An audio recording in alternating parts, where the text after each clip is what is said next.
उनका हाल दूसरे राज्यों में क्या है, इसलिए कांग्रेस के पाखंड को जनता ने खारिज कर दिया है।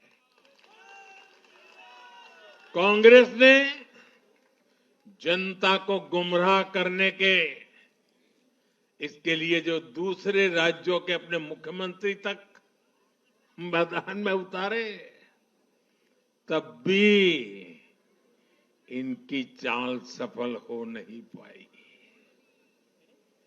इनके ना तो झूठे वादे चले और ना ही खतरनाक एजेंडा चला। साथियों, आज महाराष्ट्र के जनादेश का एक और संदेश है।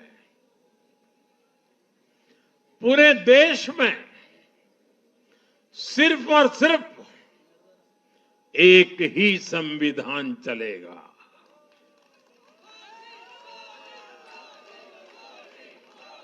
वो संविधान है बाबा साहब आम्बेडकर का संविधान, भारत का संविधान।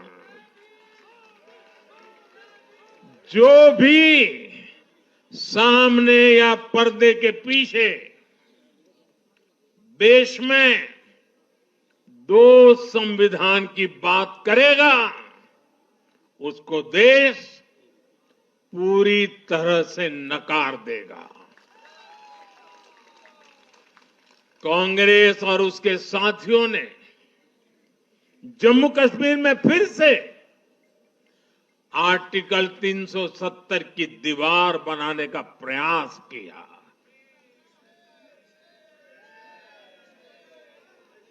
वो संविधान का भी अपमान है। महाराष्ट्र ने उनको साफ साफ बता दिया कि ये नहीं चलेगा। अब दुनिया की कोई भी ताकत, और मैं कांग्रेस वालों को कहता हूं, कान खोल के सुन लो,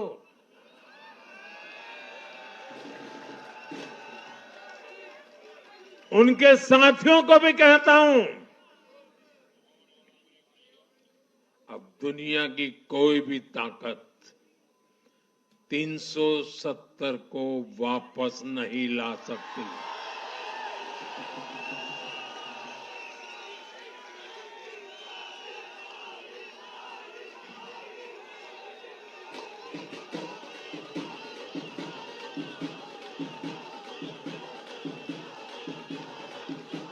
साथियों, महाराष्ट्र के इस चुनाव ने इंडी वालों का या गाड़ी वालों का दो मुहा चेहरा भी देश के सामने खोल करके रख दिया है।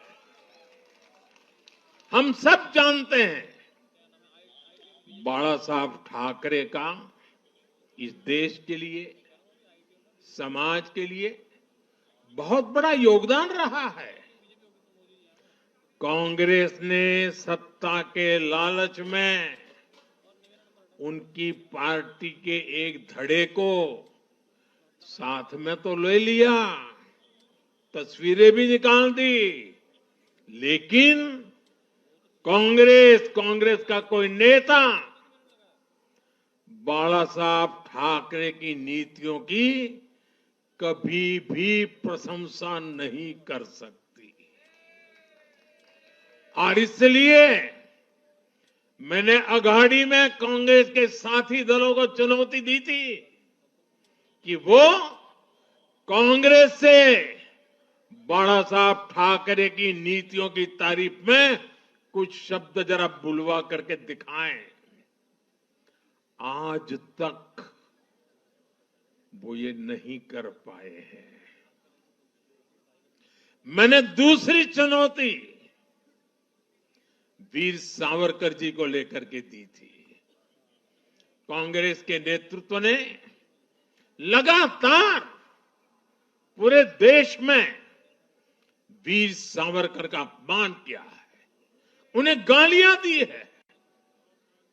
महाराष्ट्र में वोट पाने के लिए इन लोगों ने टेम्पररी वीर सावरकर जी को जरा टेम्पररी गाली देना उन्होंने बंद किया है।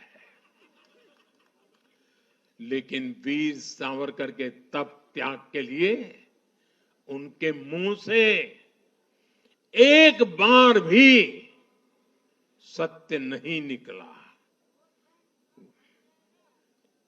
और यही इनका दो मुहापन है।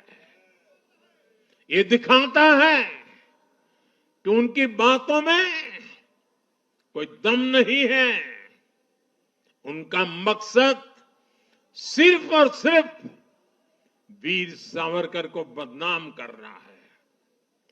साथियों, भारत की राजनीति में अब कांग्रेस पार्टी परजीवी बनकर रह गई है।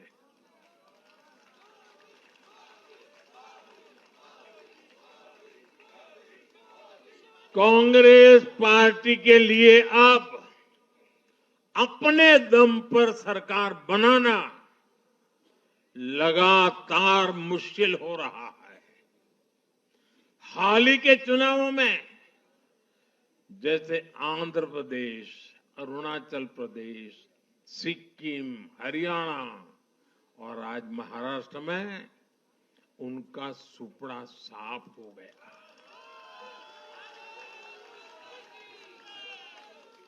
कांग्रेस की घिसी पीटी विभाजनकारी राजनीति फेल हो रही है। लेकिन फिर भी कांग्रेस का अहंकार देखिए, उसका अहंकार 7वें आसमान पर है। सच्चाई ये है कि कांग्रेस अब एक परजीवी पार्टी बन चुकी है। कांग्रेस सिर्फ अपनी ही नहीं बल्कि अपने साथियों की नाव को भी डुबो देती है। आज महाराष्ट्र में भी हमने यही देखा है। महाराष्ट्र में कांग्रेस और उसके गठबंधन ने महाराष्ट्र की हर 5 में से 4 सीट हार गए। अघाड़ी के हर घटक का स्ट्राइक रेट 20% से भी नीचे है। ये दिखाता है कि कांग्रेस खुद भी डूबती है और दूसरों को भी डुबोती है। महाराष्ट्र में सबसे ज्यादा सीटों पर कांग्रेस चुनाव लड़ी। उतनी ही बड़ी हार इनके सहयोग वालों को भी मिली।